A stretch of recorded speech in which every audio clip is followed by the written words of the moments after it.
Good, yeah. Good. How are you? I'm good. Yeah, on the first note, please be safe across the world. COVID is not that great news. So, wherever, whichever part you are in, please be safe. Please keep the distance and please use mask and gloves. Exactly. The reports are getting very scary. Yeah, specifically to India. So, it's a scene. So, please be careful. Tough time. A lot of people whom we know. We don't know. Yeah. Yeah, Even we know is from our circle itself, there are a couple of friends have been already infected. So it's a tough time. So please take care of yeah, yourself. You're taking care of your by taking care of yourself. You are supporting your family, your loved ones, and the people whom you don't even know. So please make sure you are keeping the distance and using the safety measures. exactly. Today, we had So one of the finest astro night photographer. Nair Shankar. Yeah, He's an amazing friend. Thanks to social media, we got connected maybe 6, 7 years ago and become great friends. He's a wonderful human, full of energy, and I think you can always see that stars in his eyes. So maybe he exactly. is that connected with nature. Nair with a twinkle in his eyes, and you really can see the magic in his photographs. He's an IT professional, got now getting in more into marketing side of it, but the way he connect the night sky and the stars, it's absolutely nothing other than pure blissed magic. So Yeah, on that note, before getting him here, let's introduce about us, like our organization, Paws, and then we'll get him online. yeah. So Post Trails is a collective collaboration of a group of dedicated nature lovers to bring humans closer to nature through the medium of photography and art. We have started this organization 6 years ago with our wildlife photography workshops to different locations. And then three of other verticals has been added: the magazine, events, and education. We have done 33 online magazines so far. We have two bi-monthly magazines, PT Explorers and PT Aware. Then we have done one international wildlife festival which happened in Dubai.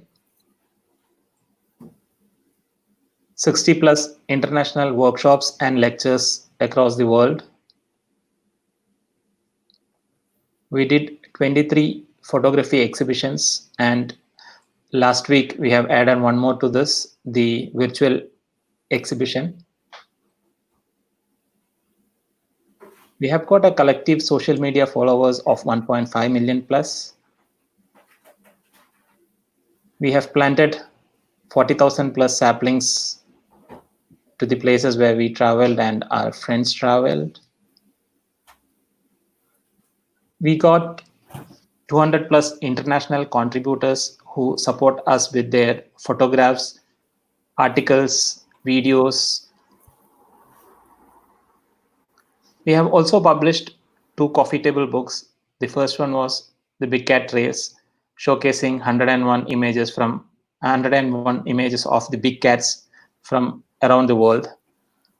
And the second one was more concentrating on the species from Arabian Peninsula, and the book is called The Arabian Trails.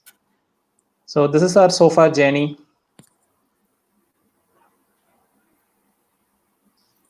So where is her star? I'm just adding the star here. So that's Nair Shankar, the guy with the twinkle in his eyes. Nair, Welcome, the welcome, welcome. all yours. I don't know so much about the twinkle in my eye, but I'm really privileged to be with you guys and all the audiences. How are you all? Good deal. So All far good. safe. Yeah, Yeah. Bright and early here in Seattle, but yeah. yeah, I'm really excited to do this session with you all. You've been doing this. I've watched several of your sessions in the past, and great energy and great learning for some of the audiences from all the experiences of all the photographers you feature. So really happy and privileged to be here. Thank you.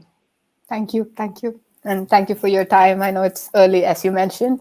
So we are giving the whole stage to you to begin with a bit more introduction to yourself and your journey and your tips for the viewers.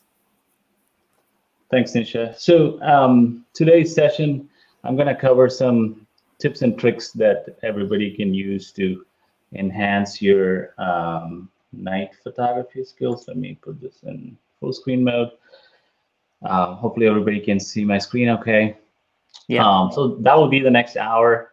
We will go through several slides and pictures and some examples, and then we'll leave the Q&A to the very end. So, Okay. So I've been in Seattle for the last 7 years, but almost 20 years in the US. I was born in India, 20 years there, 20 years here now. But the last 7 years living in Seattle has, honestly changed the way I look at photography and even night photography in general. Really, over the last 10 years, I started dabbing into shooting night skies. But finding night skies is very hard, right? A lot of cities with a lot of pollution from light. And Seattle has a lot of mountains, which kind of cuts it off. The location itself is very unique. These mountains are almost 14,000 feet high. They're not as high as Mount Everest or anything, but they're still pretty high. A lot of people climb them, but the areas in and around are very far away from cities, so at least 2 hours away from the city, and that provides a lot of night skies, and that has really given me the opportunity to do a lot more. During my day, my job is really in pre-sales, so I came from an engineering background, and I work in sales now. So don't believe the sales guy, right? From an experience with cameras, I started off as a Canon user, so much of shooting with Canon on the 5D and the 6D and the 7D. So the last year I moved on to Sony for 2 reasons: weight, and obviously the quality of the pictures for night is amazing. So if you're looking really for a good camera for night photography, so you should consider Sony. Not saying Canon or Nikon are bad, but Sony definitely has some good sensors. So with that said, let's dive into some night photography categories. So these are all valid categories, and people have different interests. The one item that I'm going to cover here is Milky Way photography and how to enhance that. I could go on and on about everything else that is on here. If you're really interested in deep sky photography, you may want to get a telescope or a star tracker, as they call it, which I'll cover later. But you can take pictures of not just Milky Way. There are so many galaxies, nebulas, all can be photographed. But if you have the patience for it, it's a lot of work. In August, there's meteor showers called the Perseids, so you can always go shoot that. It doesn't take anything more than a camera and a lens to do that. And there's solar eclipse and lunar eclipse every year, right? Or every other year you hear something, so you can always shoot that. There's a comet going on right now called Neowise. I was shooting that the last couple of weeks. And then there's star trails. You can blend photos to make unreal photos, right? So you can take photos of yourself and a mountain and then some stars and blend them all together. So I'm not going to go into all these, but Milky Way is what I'm going to focus on. That said, it's all about the gear, right? So you just can't get any camera and take it out there. Even SLRs that are out there, very basic entry ones, I will not recommend getting those because the sensors on them are not good for night. They're made for daytime photography, some of the entry-level ones. So always try to get a full-frame camera. So Canons, the 5D, the 6D, you don't need a 1D unless you're doing sport photography or wildlife like Nisha and Hermes does, because they have faster shutter speed rates, which you need for fast moving objects. So here, all you need is good sensor that can perform well in the night. So the 5D, the 6D from Canon. From a Nikon perspective, anything like the D750, D800, the 800E, all are valid. And now there's this Z6, which is a great mirrorless camera. And what I have now outside of the 5D and the 6D is the Sony A7R4. The R3 is also good enough, but I have the R4. Don't get a point and shoot camera. Even a semi-automatic camera is not going to work well because the sensors are not made for it.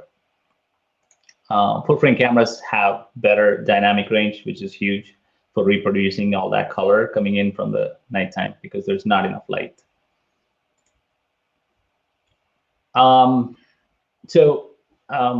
Other manufacturers such as Pentax and Olympus are still valid. It's just I stick with one of these three because they all have better lenses and a wide portfolio of lenses that you can buy. Right? Not sure what's going to happen to Pentax or Olympus in a few years. So that's it. What lens to use, right? So you have so many different lenses.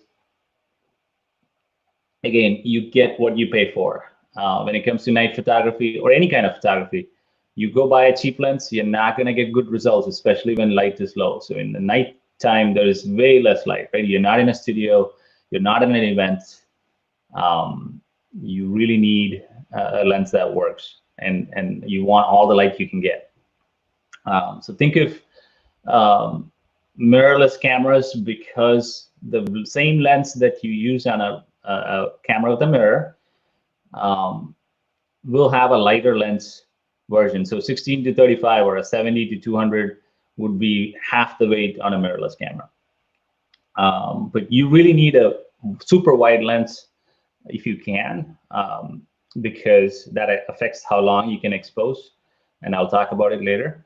Now you can use a zoom lens, but you cannot expose more than 5 seconds or 10 seconds sometimes, otherwise stars will start to move. Because the Earth is rotating, stars are moving, you will see that stars will draw a line on your picture because they're trailing. So exposure is very key, and I'll talk about that in another slide. And I'm sure you've heard of constant aperture lenses. Cheap lenses will have variable aperture. So at 70 mm, you will have f3.5 as your aperture, and at 200 mm, you will have 5.6 as your aperture. So it cuts a lot of light when you zoom in. So those lenses are not good for, or they're not recommended. They would be okay. I recommend at least an f1.4, 1.8, 2.8 lens. So astrophotography is not for someone who wants to get into this at a cheap entry cost, right? So you get what you pay for. And always try to get a lens that has an infinity marker. So as you can see here, there is a screen here, or a glass screen there that shows your infinity. If you don't have that, it's really hard to focus on stars because you're trying to focus something at infinity, right? Really far away. Then once you have figured out your camera and your lens, now you need to think about, hey, where am I going? So am I going to a mountain? Am I going to by the ocean side? So location is key, and it could be cold. Even if it's summer, whether you're in India or any part of this world, nighttime can be a lot more temperature being lower than daytime, right? So be prepared with extra layers. Hiking shoes may be nice. And there could be wildlife, so you want to be away from snakes and things like that. So you're not in the city. Get a beanie, hoodie, jacket, gloves, these balaclavas.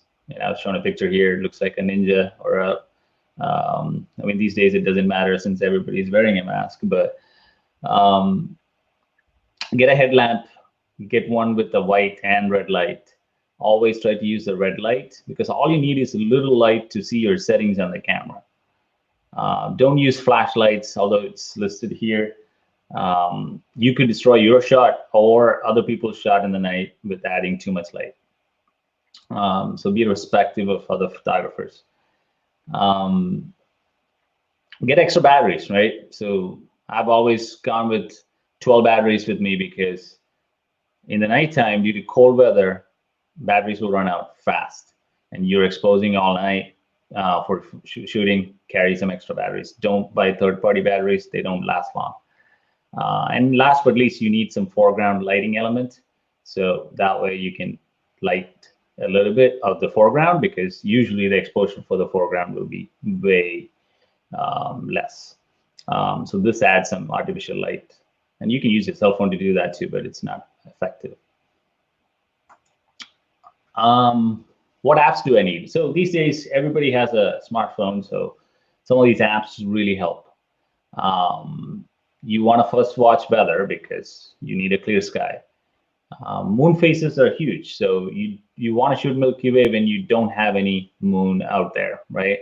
So new moon is the day of the month, and this happens every month. You basically have no moon, so stars are not polluted. You get better pictures. Wind speed and cloud cover are really important items to consider. So you need to know if you are going out on a night when there's so much cloud coming in, right? So Windy and Astrospheric are two apps that I use, really helpful. And for moon phases, look at Moon Free. And these are all free apps. And then photo pills. So let's say you want to see where the Milky Way is going to be at 1 a.m. and overlay that with the landscape you're shooting at. Photo pills lets you use some techniques to see where the Milky Way will be at the location you are. And I use Star Rock 2 if I want to find a constellation, or I need to locate a star. I can use that. And all this comes from experience. You go 10 times, you won't need an app to figure out where a star is. And I'll talk about polar alignment apps later, but that is for star tracking. And last but least, you need a good tripod. You need a good intervalometer. So those who don't know what an intervalometer is, it basically is a remote control switch, connects via mini micro USB or whatever port your camera supports. The idea is all these exposures are more than 1 or 2 seconds long. You do not want to have shakes by touching the camera and pressing the shutter button. So this has a button on it that you can press and click a picture, right? So it's simple.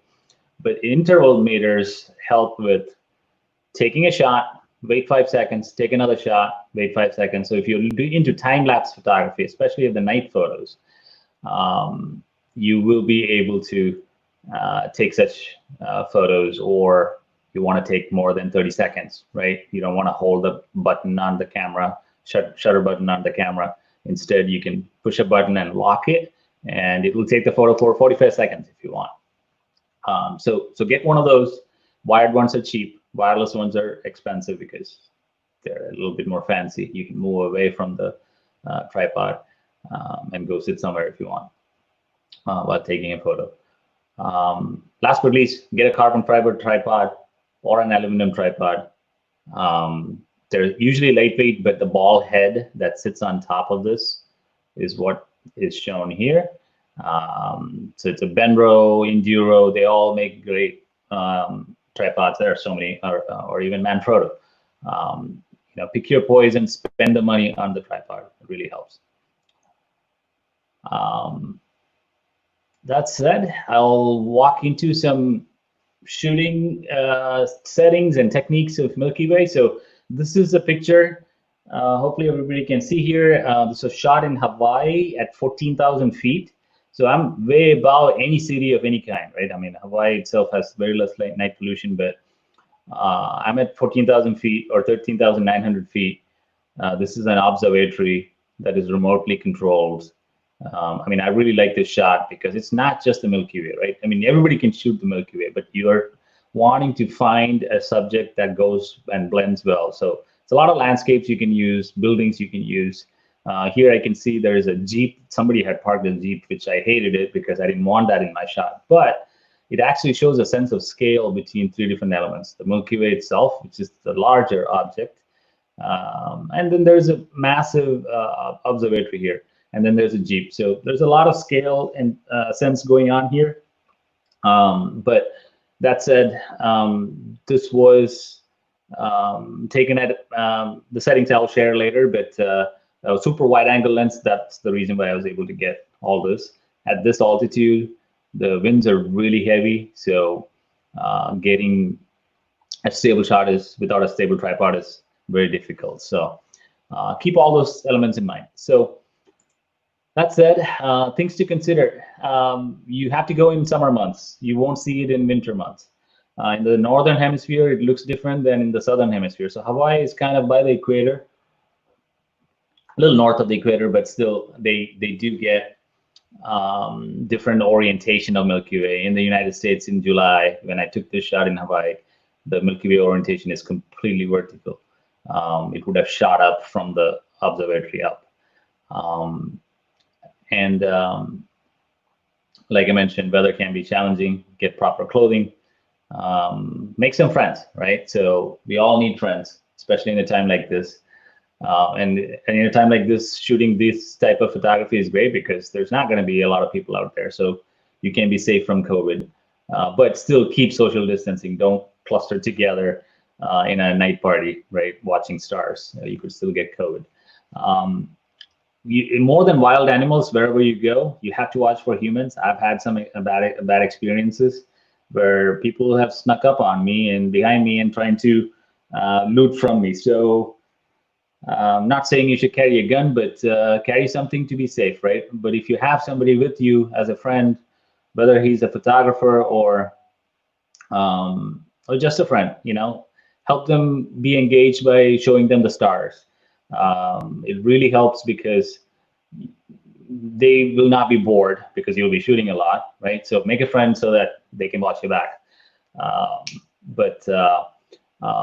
Otherwise, you should be looking for Milky Way generally in the south, southwest, or southeast skies. I have a star there because southeast is where it starts in June, southwest is where it ends up in September, and it moves between southeast and southwest throughout June through September, right? Back past September, you will generally not see Milky Way. It will start to fade because it's a spiral galaxy. Earth is in solar system is actually inside the galaxy. So you're really only seeing an arm of it in winter, and then the core you see because of Earth's rotation in summer. And if you have a new moon day coming up, you can actually go plus or minus 4 days. So like next week is new moon. So you go to the new moon or any moon phase app will show you when the new moon is. So there's no moon that day. Plus or minus 4 days. Moon's shape and size is very small, so there's not much light. So it's a great time to go shooting. What settings should I use? So there are so many settings. I always only shoot raw mode and manual mode. I'm sure a lot of you can relate who are photographers. Once you get used to M mode, you will never switch out of it, right? Maybe you will use an AV or TV mode depending on shutter speed priority or aperture priority, but generally my camera is in the M mode. The advantage of RAW is pictures are not compressed, so make sure that you shoot RAW and have a software back home to edit it. And once you go to JPEG, you've lost a lot of data already. The white balance is huge for night photos. I hope everybody can see this little photo here, where the picture is bluer on the left side and the skies are warmer on the right side. So white balance is nothing but temperature of the shot. It's either cooler, meaning looks blue, or warmer, looks yellow. Actually, warmer skies don't look very good. Cooler skies look better. So I always set my Kelvin or white balance setting not to AWB, which you see it as auto white balance. Instead, I always put it at Kelvin at 3200 or 4800 or somewhere in between. And that's just depends on how cool I want that shot to look. Focal length that I typically use is 14 to 16 millimeter if I want super wide shots. And you want to take a landscape like a mountain or whatnot and sky in the background in one shot, this is great, right? But let's say you want to zoom into a building with Milky Way in the background, you may want to use a zoom lens. So it all depends. But whatever zoom lens, or whatever lens focal length you select, your exposure time is affected. And I'm talking about full frame cameras here. The next formula here, 500 bifocal length, is huge. So if you have a 16 mm lens, you can expose up to 31.25 seconds according to this formula. So 30 seconds is what I use, right? A little less than what the formula calculates, because most cameras can only do 30 seconds without going into bulb mode. So 500 by f is for full frame cameras. 600 by f is for APS-C cameras. So if you have a 7D or a Nikon D7200, those are APS-C sensors. So their formula is 600 by f because they have a little bit of crop. If you use a 24 mm lens, now your exposure reduces down to 20 seconds. So what happens after 30 seconds? If you expose 32 seconds, the stars are going to trail. You will start seeing that stars are not a dot, it's a line at this point. So if star trails are what you want to shoot, go for longer than what the lens, this formula allows, right?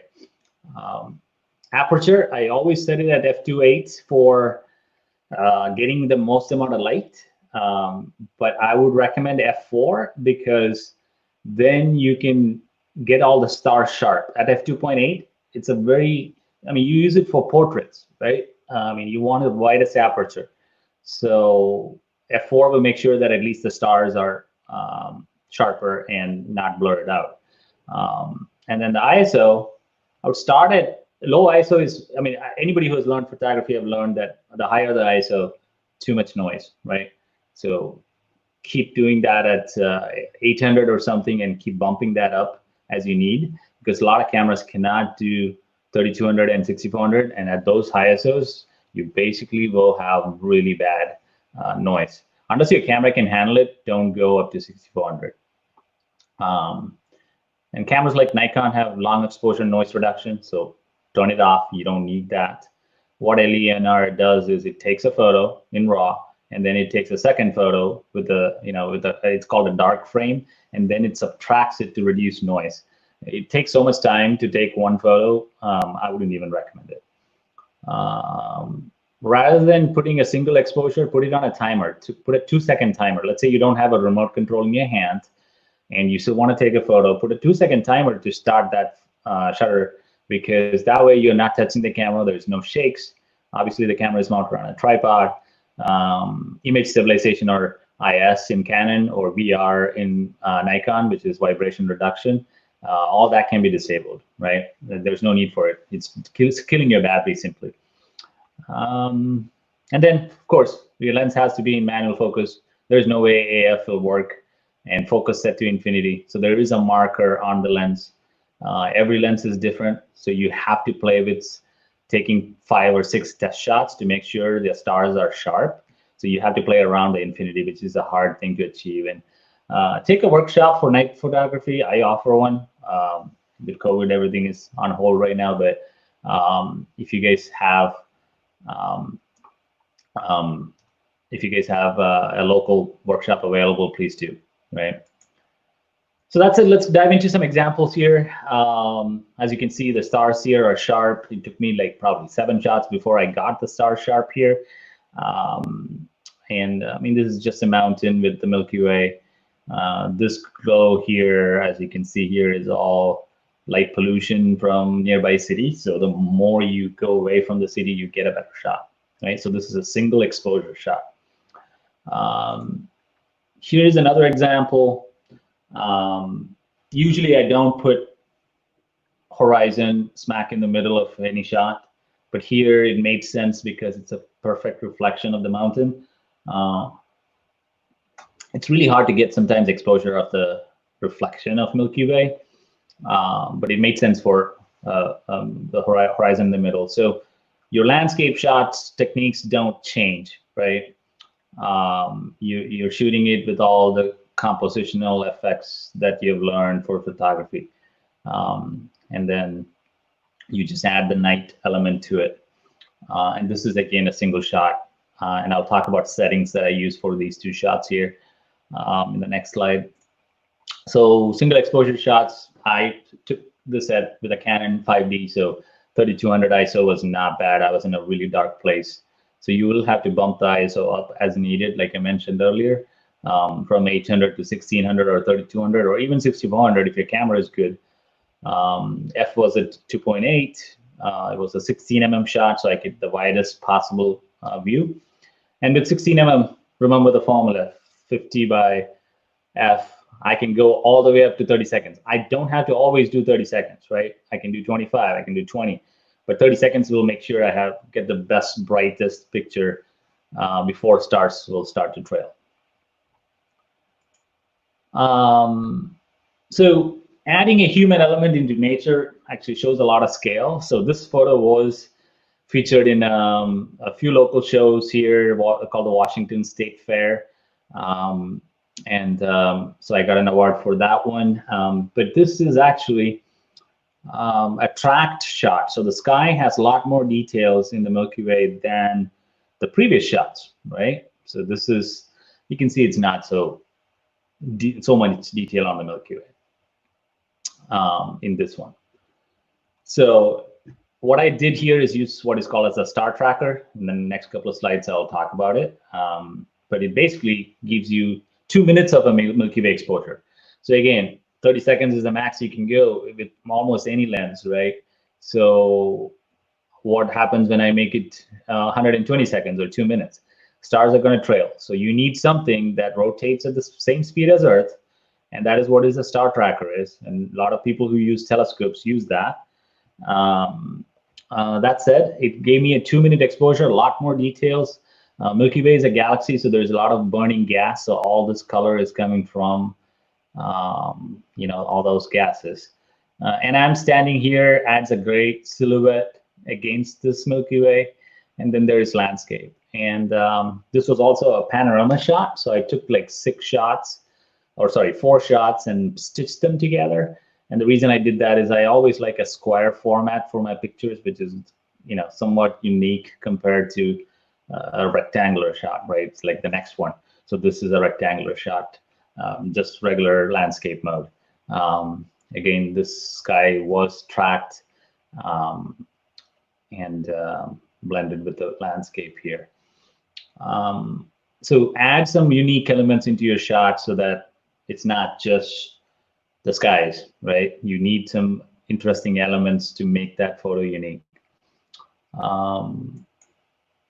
So this example, I tracked the sky 2 minutes.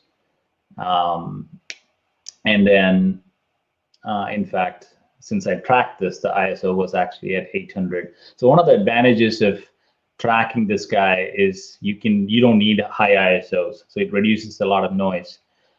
So this ISO here, oops, sorry, that went away from my slide there, but this ISO here is not 3200, it was 800. And then I enhanced the foreground in the shot to get a nice blend, right? Okay, so this is an example of a blend that I'm going to talk about. And again, sky is tracked.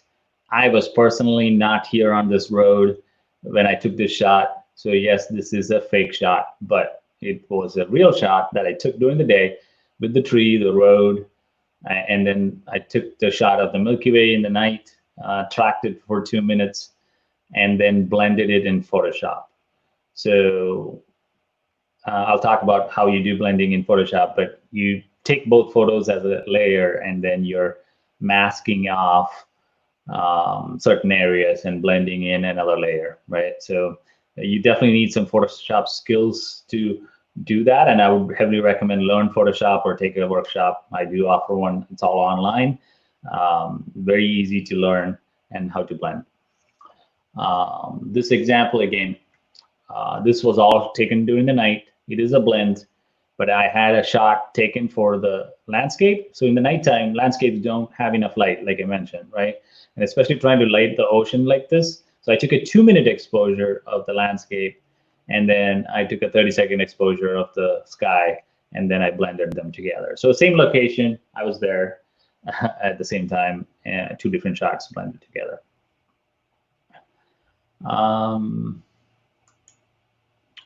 Yeah, so here's what I did for settings wise. So ISO 800, use the star tracker, f2.8 and 16 mm. I tracked the sky 2 minutes, so I got a really good shot of the sky.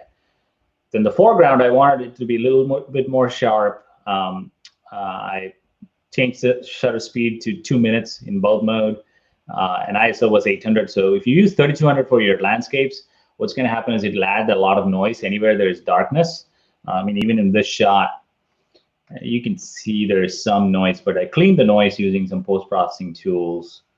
But try to take a shot of your landscape at lower ISO and longer exposure. And then use Photoshop to blend it, right? A fourth example is star trail. So let's say you want something different and you want stars to trail like this. This is because Earth is rotating, right? So anything more than that formula of 500 by F, if you did 30 seconds, you get a sharp shot of the Milky Way. But let's say you do 60 seconds, it's going to trail like this. So this is a blend of several shots that I took over 30 minutes. So the stars are moving. If they were in position X, now they will be in position Y in about 5 minutes, right? Even a minute, actually. So the dots represent, or the trail represents how they're moving.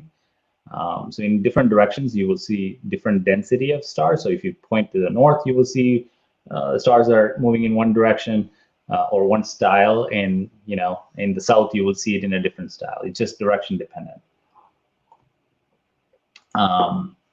So I use an intervalometer for this. Take a 10-second shot or even up to 30 seconds, right? Depending on what focal length you're using. And then you're taking a ton of shots in succession with a 3 to 4 second gap. And then you merge them all in Photoshop. So that's how you take star trails. That said, Michelle, I'll pause here and see if you guys had anything to add here. We're good on time. We are good on time. Okay. And that was a fabulous session. Thanks, Nisha. And thank you. Okay. Let me go back to full screen mode. Okay. So Hermi is going to start with the. I don't know, like, is it over, or you have something more to? I have 9 more slides, but if you're pressing on time, we can move to Q&A. Yeah. Let's finish that. Okay. Yeah, So, we'll finish that first, then we'll. Okay. So how to get rich Milky Way details. So till now, all you needed was a tripod, a camera, an intervalometer, right? You go to a dark location, you get your shot. But 30 seconds sometimes is not enough. So people have been looking at how can we take deep sky photos or sharper shots of Milky Way. So that's when you get a star tracker. Keep in mind, these things are very heavy. They'll at least cost a lot more, and I mean they're about $500 or $600. Nothing like buying a camera, but they at least weigh 4 or 5 pounds or even more. So there is a mount here. You have a leveling unit on it, so it shows that your tripod has to be on level. And then what you're doing is there's a scope here. Look through that scope and find a star called Polaris. Polaris is the North Star, appears in the North sky, and North Star generally does not move. So when you look anywhere in the North sky, every star moves, but North Star never moves, right? So you're aligning your camera, or actually aligning this mount or the star tracker towards Polaris. And then once you've done that, then you mount the camera on top of it. So you need a second ball head and then mount the camera on top. So pretty heavy setup. Again, many reasons why you need a very stable tripod. This can be a real pain in the ass. It will be very frustrating. So have somebody teach you how to use it. Otherwise, it's going to be super frustrating reading your own instructions. But once you have this alignment correct, so the scope is pointing to the Polaris towards the north, and then your camera could be pointing to the Milky Way, right? So or whichever star you want to shoot. And then you can take a 2-minute exposure, and the details are phenomenal, right? So I'll show some example comparisons here. So this is a shot I took years ago. It's pretty detailed, right? This was a simple 30-second shot. You can see the spread of the gas is probably about an inch, right? But compositionally, the picture is great for showing the scale, all that good stuff, but not as much details in the sky. But 10 years ago, I was happy with it. But now, not so much. So as you can see here in this shot, the amount of details on this, and this was shot in June, or actually, yeah, early June. And like I mentioned, early times of the month, like June, it will be rising in a horizontal fashion like this, as you can see here, and it starts to change positions to completely upright in July, and then it actually tilts to the right as you go into August and September. But so much more detail. You can actually see this star here, which I think is Jupiter. I can't remember, but it is bright, shining bright, and almost has a burst on that star. That is a good indication that this shot was tracked. If you see this aperture burst on that star, but so much more detail, right? So Star Tracker is a way to go if you have the money to spend on it. Now, if you don't have the money to spend on it, get stacking, which is super easy. All you need is a lot of images, so of the same frame. So what you do there is take 10 to 50 shots. The more is better, but 10 is 10 minimum, right? And you're setting your ISO to 3200 or something. The idea behind stacking or star tracking is to kill all the noise and get more details, right? And you take all these pictures and come back home, blend them in Photoshop. You load all the files in a stack. If you use the application called Bridge, Bridge has a stack function, and then you auto align all of them into one image. So take a Photoshop class. That can be something easily taught. But here's an example of the moving rocks in a place in Nevada called the Death Valley National Park. Actually, it's in California. Yeah, so look at the super amount of details here on the Milky Way. And again, stacking is a great way to achieve that without a tracker. That said, foreground elements, that is huge. So you can take a photo of the sky for 30 seconds, but you may not be able to illuminate the foreground, right? So there are some techniques to help with that. One is to go to that same location during a blue hour, right? So there's golden hour right around sunset or after sunset, and then runs into the blue hour when the gold color of sun is gone and the skies are now kind of blue, and you start to barely see the landscape in front of you. So during those times, the light on the foreground is amazing. So take some shots, right? Take some low ISO, longer exposure, 5 or 10 seconds, whatever you need. Again, tripod, and take a shot. It's always hard to stay there for another 4 hours, but you can carefully blend them in Photoshop, come back to that same location, more or less, and take a shot of the night sky at around midnight. So now you have 2 shots, almost the same, and you can carefully blend them in Photoshop. Take some Photoshop skills. Another option is in the night itself, well, let's say you got there at 1 a.m. You take a shot of the sky for 30 seconds or 20 or whatever amount of time. Then you take a 2-minute exposure of the same landscape, no changes in frame, right? And the 2-minute exposure for the landscape, the stars will trail on the sky, but the landscape will be well lit. And then you again blend it into Photoshop.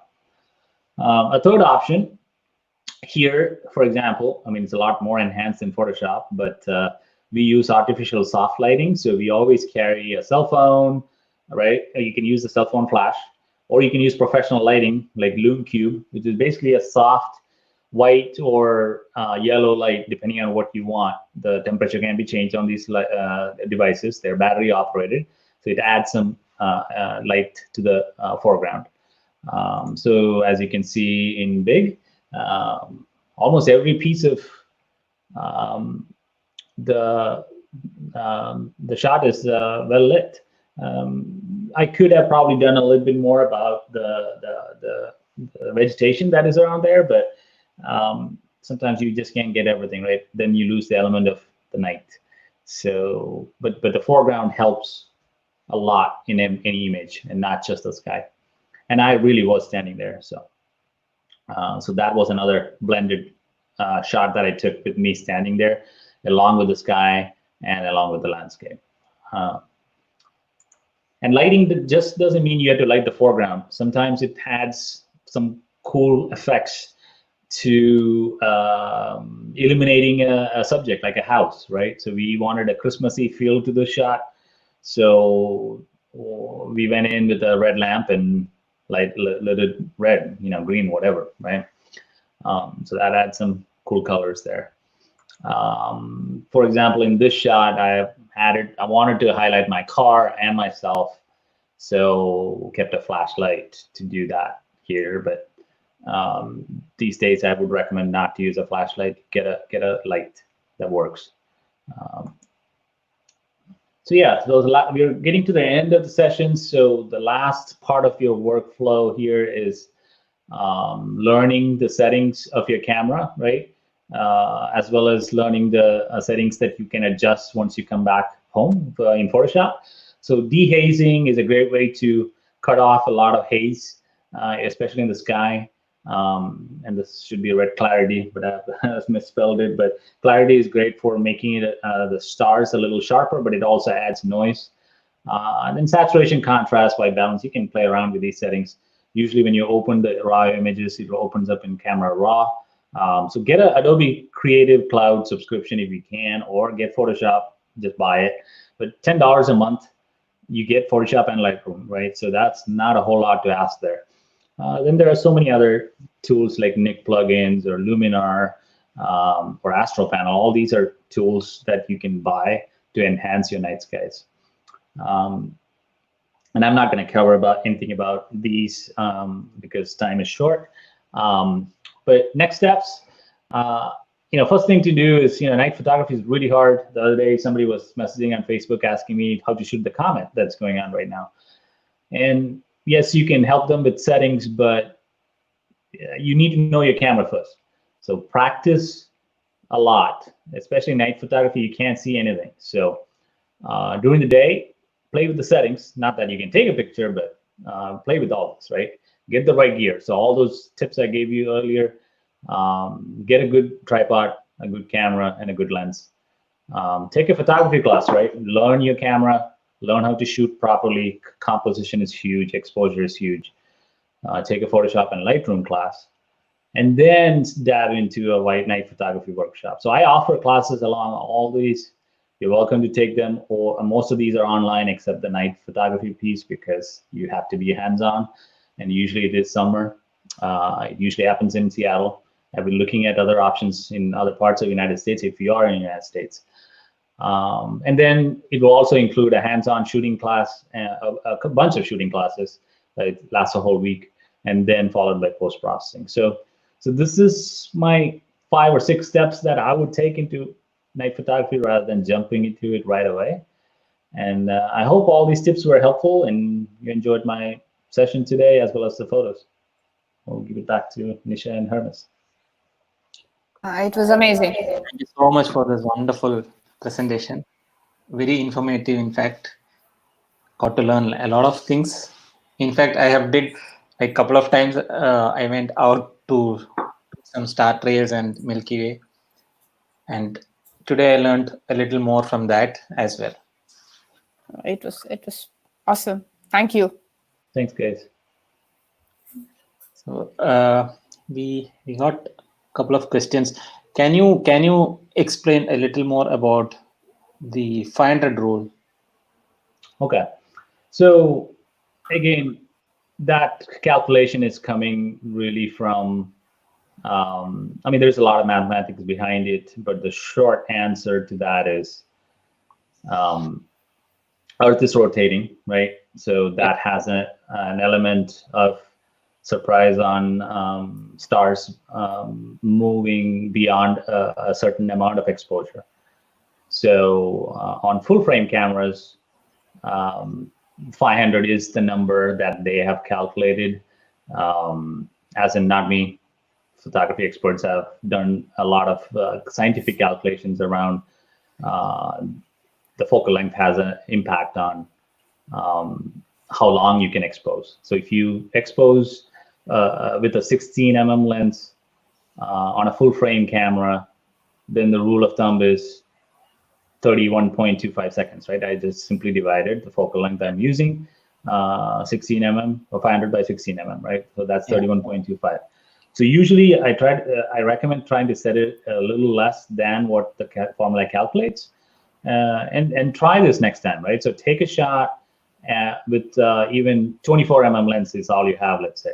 So 24 mm calculates to 500 by 24 is 20 seconds. Take a shot at 25 seconds. You will see stars are moving already. So that said, focal length is basically you're zooming into a subject or zooming out, right? So apparently that somehow translates back to trailing stars. So you don't want trailing stars. Got it. And if it's a APS-C sensor, then go with 600 by f instead of 500 by. We have a question from Mr. Abbas Kapadia. Any international dark area in Canada? Trinidad. Canada. CAN. Oh, Canada. Sorry. So it's really hard to. I'm sure Canada has tons of dark places because the cities are very less populated compared to the U.S. So if you look at, there's a website called Dark Sky Finder, if I remember. You can go and check for dark sky territories. So Northwest Territories, for example. So Yellowknife, great place for shooting aurora. So it's very north. The more you go north, less people and less cities. So I think that's probably the best place to look. And Canada should have tons of places. Just get outside the city, even 2 hours, you'll find good dark territories. And we have another question from Gary. How you turn to night photographer? More than that, I love to call you a sky photographer. Well, I guess, so I guess I didn't understand the question. How you turned out to be a night photographer? Well, I've always been interested in night skies. You know, when I grew up in India, my dad always used to, get up on the terrace and just point me at different stars and all that. I mean, those times I didn't care, right? And dabbing into photography, I started gravitating towards like Nisha and Hermes takes some of the phenomenal pictures of wildlife, right? How did they get into it? Probably they did not start there. They probably had something else that they really started. And then this subject got into, I mean, there's so much effort you need to put into wildlife photography, right? So something like that, I mean, night really attracted me because A, you're by yourself, you can think so many things and your mind is very clear, which really helps, right? So that really helped me gravitate towards that. And then just the sheer beauty of the Milky Way itself. I mean, it's like what is out there.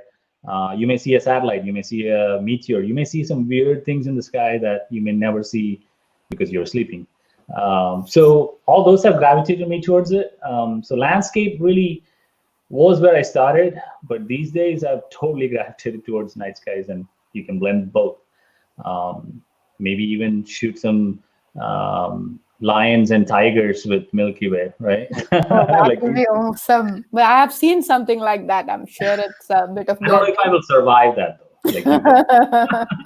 Like, I remember like when we used to go to places like Tanzania, Serengeti, and all.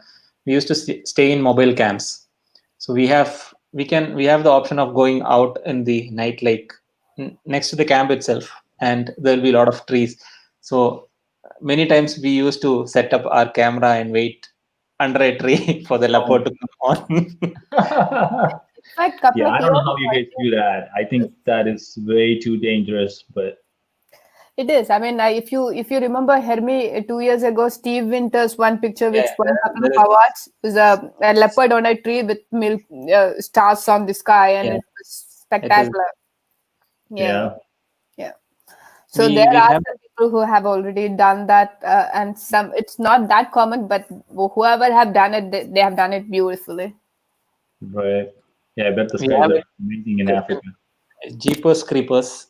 How to Oh, yeah. avoid star trailing in long exposure shots of Milky Way. Yeah, so like I mentioned, one thing that is huge is that exposure and calculation. So um, always know your focal length you're shooting at, right? So I have always shot at 16 mm, so I don't have to worry about exposure up to 30 milliseconds. I am okay. So 500 by f. So my camera is a 5D or a 60 or a Sony Alpha A7. All are full frames. So if you're on an APS-C sensor, it's not a 35 millimeter sensor. It's a smaller sensor. You have a 1.4 to 1.6 crop, depending upon your camera model. So that formula changes to 600 by f. So 600 by 30 is different than 500 by 30, right? So it's a little less. So you can probably only go 25 seconds on your 16 mm on a APS-C sensor. So 16 mm on an APS-C sensor is really 16 times 1.4, which is almost 24. So really, you should be calculating 500 by 24 rather than. So that's why 600 by f is the calculation for APS-C sensor. So that's it. Always keep watching that. Other than that, there's no other reason why it should trail. You should have perfect sharp shots if your focus is set on infinity and you're using a tripod. So get a stable tripod if stars are trailing. Mhm. Right. And we have one more question from Abbas Kapadia. I use Nikon prime lens, but the infinity is never as marked on the lens. Your view, please. Yes, very good question. I think it's a problem every night photographer or every photographer in general probably has to deal with. Infinity is so difficult to achieve other than um, trial and error, right? So what I do is I zoom in, which in your case, it's kind of hard because you have a prime lens and fixed focal length. But let's say I have a 16 to 35 lens, and I will use that as an example. I take a photo of the stars at 35 mm and focus it to infinity, and I'll take a shot, but a high ISO, like ISO 10,000. I just want a test shot. I just want a picture of a star, and see what I zoom into the picture, look at the stars, and make sure stars are sharp. If it is blurred, I'll adjust the setting again, and keep doing that until so you may take 10 shots sometimes. It's frustrating with the certain lenses. Yeah. So if you cannot achieve it ever, change the lens because it's a bad lens. And that is reality, right? So I've had some lenses that I tossed in because I can't get infinity ever. That said, once you have marked or know that infinity, use a headlamp or something and mark in your mind what that setting is. Next time you can go there easy. Something else some people do is once you have hit that infinity marker, take a tape and tape it, and you don't move the focus at that point, right? So tape the barrel that rotates, and the electrical tape will work, right? So any tape will work. Something you can remove later. We have one more from Yashwant Mahendran. He's saying missing the North Pennsylvania, now at Nashville, TN. Any location recommendations around this area that you have explored? I haven't been much to Tennessee, but what I would do is look up Smoky Mountain, right? See if National Park is open.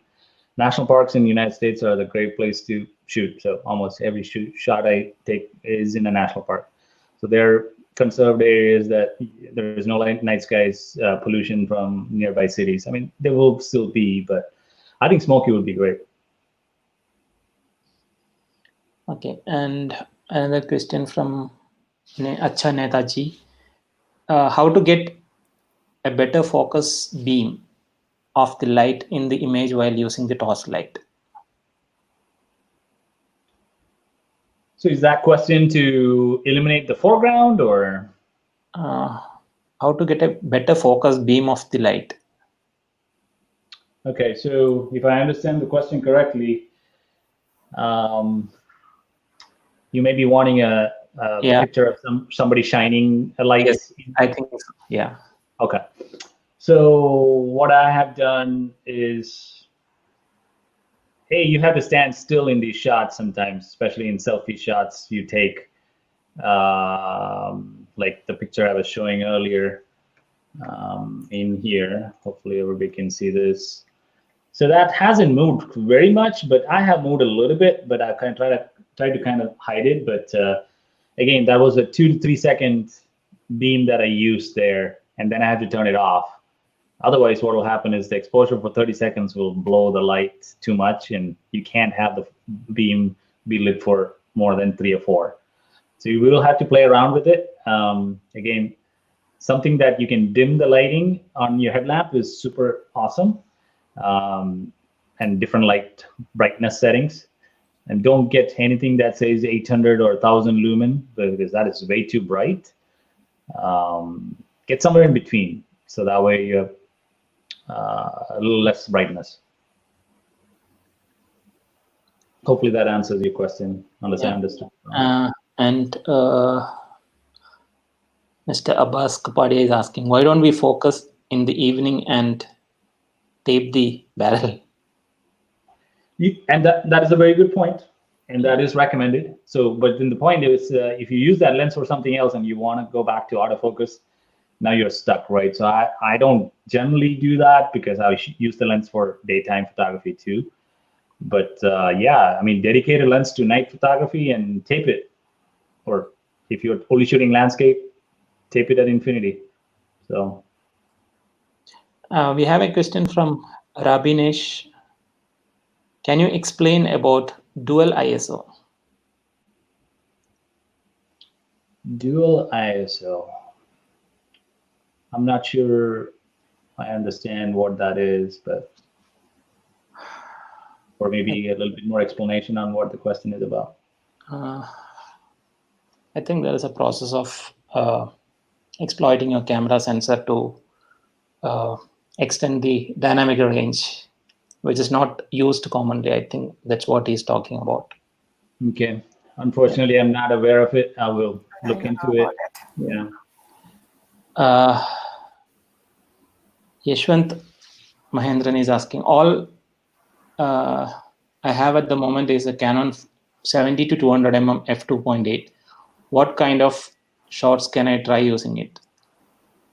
So the problem with 70 to 200, it's a telephoto lens. I have the same lens too, but it's a great lens, great for photography, like wildlife. I mean, if you can reach the animal, but very sharp lens. The challenge is the focal length, right? So 70 mm is way high. So 500 by 70 will give you 8 seconds or 6 seconds, something like that. So beyond that, the stars will trail. But that's okay. I've taken 6 or 7 second shots at a higher ISO, but that, obviously that adds noise. So if you have a good camera, like 5D or 60 or even 6400 ISO is not bad. Otherwise, you can always take star trails, like I mentioned. So you take a 15-second shot at ISO 800 of stars, whichever direction you point, make the star sharp, then wait 4-second gap, take another shot. So use the intervalometer. There are settings you can do, how long you expose and how much is the gap. So 15-second exposure, 5-second gap, and keep doing 100 shots, right? So get all those photos, bring it back. There are softwares such as Star Stacker, which again, it's available for Mac or Windows, or Photoshop. You can blend them all together and you can get trails like I showed earlier. There are others photos, but anyway, yeah, this one. So these were shot using 15-second shots. Oh, this is showing up small. Yeah, so these were shot using 15 seconds, ISO 800, and F was for 4.0. Okay. Okay. Any other questions? Yeah, we have one more. Is question from Hari Jackson. Is infinity mark lens required for landscape photography? Not necessarily. They do help. Like I said, every lens has different infinity markers. So usually you see like a line that goes from 3 meter, 5 meter, 10 meter, 100 meter, and then you have a line and then infinity, right? So everybody thinks, oh, set it to infinity and you are sharp. It's honestly not. So night photography is nothing different than landscape photography. Settings are slightly different, but you're trying to get everything from your foreground, like in front of you. Let's say there's a tree, then there's a mountain, then there is skies, right? So now you have 3 different elements to capture. Your depth of field really matters. But then if you set it at f8, which is usually what everybody says, oh, f8 or f11 for sharp pictures, right? They great depth of field. But then at those settings, f8 is not going to yield you good night photos. So now you're setting it at f2.8. So the pictures are going to be really softer. So there are tons of challenges around it, but it's specific to landscape. I would play around again with infinity settings if you're shooting manual mode. And during the day, you could probably do autofocus and then change to manual so that focus will be at infinity. Yeah. And one last question. Can you use live view to focus on stars to make them sharp? You can. There are some challenges around it. So I don't generally use it. I'm so used to looking through the viewfinder, and then I change to mirrorless, and I'm like, oh, this is crazy. So electronic viewfinders are really finicky to keep sharp stars sharp. So I still take 10, 15 shots to manually get them correctly in my pictures before I move on. So take that time to take 10 shots. After a while, you will get it, right? You will exactly know where exactly your infinity is. Great. Yeah. Oh, so thank you once again, Nair. It was fabulous, and we've been planning for a trip together since I think 6-7 years. Let's hope this COVID thing is going to get over sometime soon, and then we should plan one. Yeah, totally. We should attempt some wildlife with Milky Way. Why not? Yeah, I was looking forward to joining you guys this year, but it didn't happen. Yeah. Let's plan for 2021. Yeah. And so thank you once again on behalf of us. We've got one more question to answer. Okay. A question for 3 experts. Adding a human element to the night sky is manageable, as Nair sir has shown in his photos. Means is adding a human element to the night sky. So the question is how to add, or no. Is adding a human element to the night sky is manageable? Yeah, it's very tricky. So this shot here, can people still see my screen? Yeah, one second. Okay, I'll make it full screen. So hopefully everybody can see this. So I took a shot of the sky. I took a shot of the black. So this is really not a single shot. There's no way you can achieve this sometimes in single shots. So I took a shot of the sky, tracked the sky, took a shot of the landscape, and I took a shot of me standing against the Milky Way as well, and then blended them all together. So there is complicated process here with Photoshop after you shoot all these pictures, right? You're aligning all these layers. Now, that said, let's see. I'll take you to another shot here. Let me know if you're able to see this. So this was a single shot. So all I did was stand in front of my car and set the tripod. I had a wireless remote control, right? So that's the biggest thing is if you have an intervalometer that is wireless, I'm holding the remote, which you can't see here, but and I wanted some lighting element, right? So I asked a friend to light it, or I can put some light far away from the car so that it doesn't ruin the shot too much. But any light more than 5 seconds, you have to turn it off on the subject. Otherwise, you're not going to see the subject either, right? So if I didn't have the foreground lighting element, which is huge, So those are all complications. You may need a friend, or you may need a remote control tripod, but it adds so much character to shots and not just a boring sky shot, right? So So Okay, great. thank you again. Thank you again. So yeah, thank you, Nair, on behalf of us as friends, as well as on behalf of Posters as an organization, and for all the people who are viewing it and who will be viewing it in future. So it was an awesome session, and thank you. Thank you so much. I really appreciate you guys inviting me to this. I'm really privileged to be finally presenting something here with you guys. So thank you. And we are looking forward for something more. In fact, on your videography side of the first subject which we were discussed, maybe sometime in future we can think about that too. Yeah, absolutely. Time lapse. Yep. So thanks once again. And Hermi, we have something more to add for the upcoming editions. Thank you, Nair. Okay. Thanks, you guys. Thank Bye you. all. So the next one is going to be ground level photography. Once again, focusing on wildlife. That's going to be from Gurcharan Rupra. So he's going to do a session on the next Saturday. So stay tuned. We will be keep sharing the posters, and the timing is going to be the same. Yeah, another wonderful from a different perspective of photography. Yeah. And another one which we are going to come up is going to be Gopal Krishnan is going to give a 1-hour masterclass on how to shoot hunting photography. I mean, he's going to show a series of hunting animals in hunting behavior and your approach and how can you do it.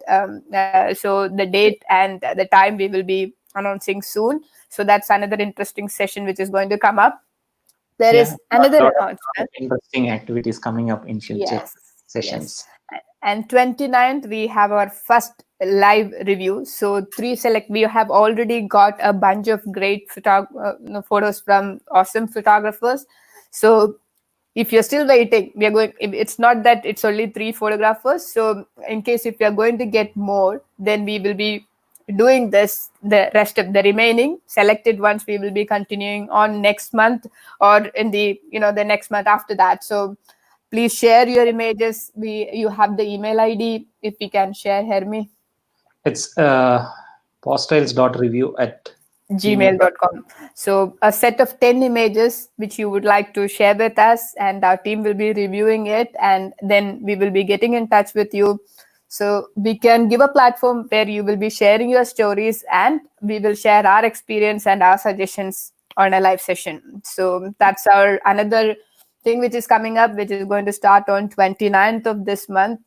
Yeah. So if there are more people, we will try to accommodate it. We'll try to do it in a frequent sessions. Yes. Then another announcement, as we have already shared in poster, we have an online magazine which is called PT Explorers, which is going to go live on 1st of August. So we have 2 galleries in that. One is your gallery that you can upload any images of wildlife and nature related. And there is another section called Theme Gallery. So this time the theme is going to be reflection. So it can be a landscape, it can be a macro, it can be anything related to nature with reflection in the picture. So if you have some great images with reflection as a subject in the picture, please share it with us. There are 2 options. One, that is going to be the selected images are going to be a part of the magazine for this particular section. The second is slightly more bigger. Those images will be a part of our upcoming exhibition, which is going to happen on 12th of next month. So it's 2 options. One is going to be a part of our image gallery section, theme gallery section of the magazine, and then the online photography exhibition. So you get an option to come on live and share your experience too. So as we always say, our whole idea is to spread awareness using photography and art as a medium and reach to the maximum number of people.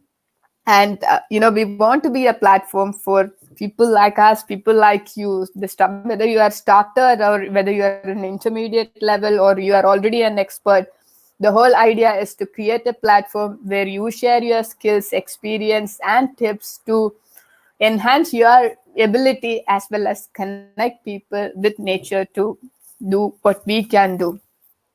and bring everyone closer to nature. Closer to nature. On that note, please do subscribe to our channel, Paws Trails Official, Yeah. and do support us by watching our live sessions, our videos, and everything. And if you think it is interesting, if you please do share, please Yeah. do subscribe. And if you have any suggestions, please do let us know. So there are a couple of our website is pawstrails.com. It's pawstrails.com. So you go there, you will be able to see the updates about the exhibitions. If you're looking for the YouTube, you get the YouTube link, or otherwise, as Hermes mentioned, Paws Trails official is our YouTube link. You can go and see what is the upcoming session, and you will be able to see all our activities, whether it is magazine, exhibition, workshops, tours, or talks. So everything for one particular reason: to spread awareness using images and art. We need your support. This is not a one-man show. The maximum hands we get in our journey, that can make a lot of difference. So it's always collective effort. It's always about collaboration. So if you have a great idea, please let us know. Please get in touch. Let's do this together. All right? Spread the word, share it with more people so that this reach more. Yeah. Thank you so much. Thank you. Thank you once again.